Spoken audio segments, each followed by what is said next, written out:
This is the story of how a foul odor from the River Thames brought an entire city to its knees and changed history forever.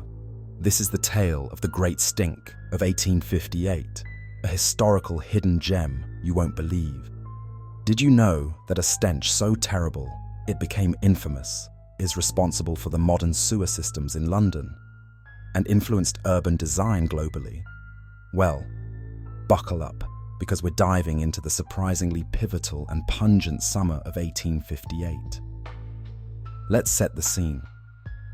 It's mid-19th century London, the epicenter of the British Empire, the largest city in the world, and home to over 2.5 million people.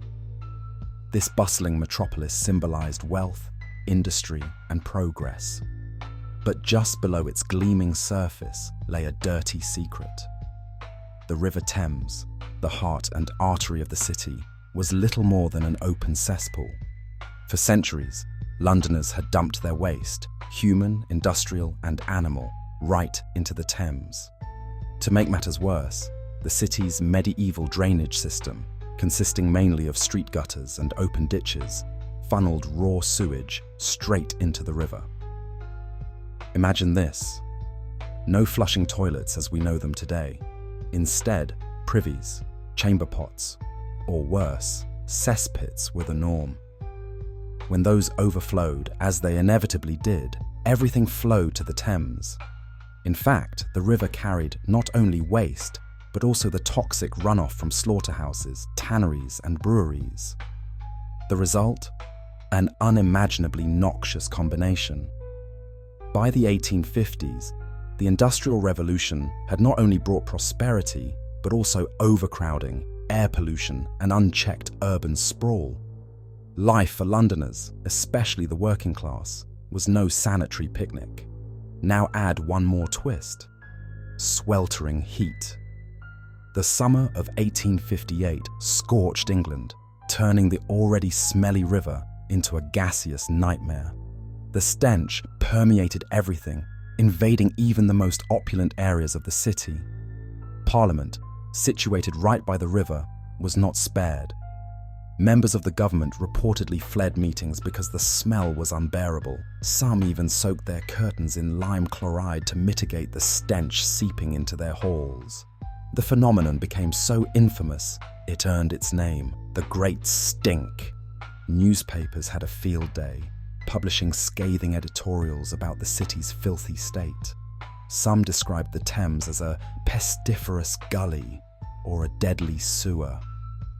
It wasn't just about the smell. The filth brought with it waves of diseases like cholera. However, the prevailing theory at the time was miasma, the idea that bad air actually caused illness. And while that theory turned out to be only partially correct, it motivated action. What's wild about this story is how many times reform had previously been proposed and ignored.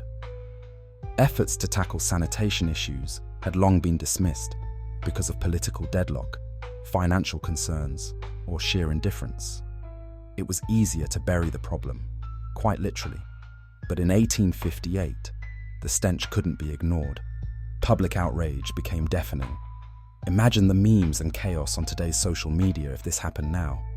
The breakthrough came thanks to a visionary engineer named Sir Joseph Bazalgette. If you've never heard his name, prepare to remember it. Bazalgette devised a revolutionary plan, a system of sewers that could transport the city's waste far away, eventually dumping it downstream. A colossal undertaking, the project required not just engineering talent, but political support, and crucially, a sense of urgency heightened by the Great Stink. Parliament allocated massive funds for the project, realizing that no amount of lime chloride or makeshift measures would suffice. The result? Bazalgette's system, constructed between 1859 and 1875, was nothing short of genius. Using brick-lined tunnels and a network of interceptor sewers, it carried waste to treatment facilities and outlets far away from densely populated areas. Not only did the system dramatically improve sanitation, but it also curbed recurring outbreaks of cholera and other diseases. Bazalgette's design was so forward-thinking that elements of it are still in use today, more than 160 years later. London's clean water and waste management became a modern marvel. But there's an even broader twist to the tale. The Great Stink highlighted the dangerous link between poor urban planning and public health. It became a cautionary example, or rather, a stinky wake-up call for cities worldwide. Other major cities from New York to Paris began to invest in modern sewer systems inspired by London's success. It marked a turning point in urban development, driving home the importance of infrastructure and hygiene. Bazalgette's work is an enduring legacy of the Great Stink, but so is the lesson that major crises can lead to sweeping transformation. Today, we benefit from functioning sewage systems, but seldom think about the horrors they replaced. Imagine if we still had to live under those conditions.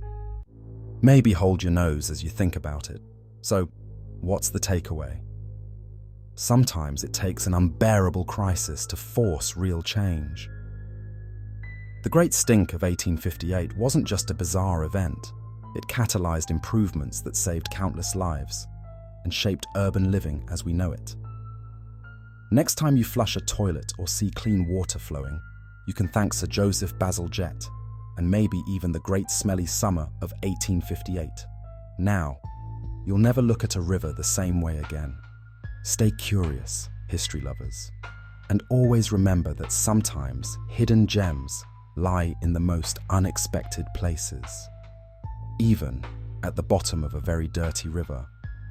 Until next time on Historical Hidden Gems, keep exploring the stories that shaped our world. Thank you for watching, and stick around for more tales from history that you've likely never heard of. Like, share, and subscribe to be part of our journey through the quirks of history. We promise it's never boring.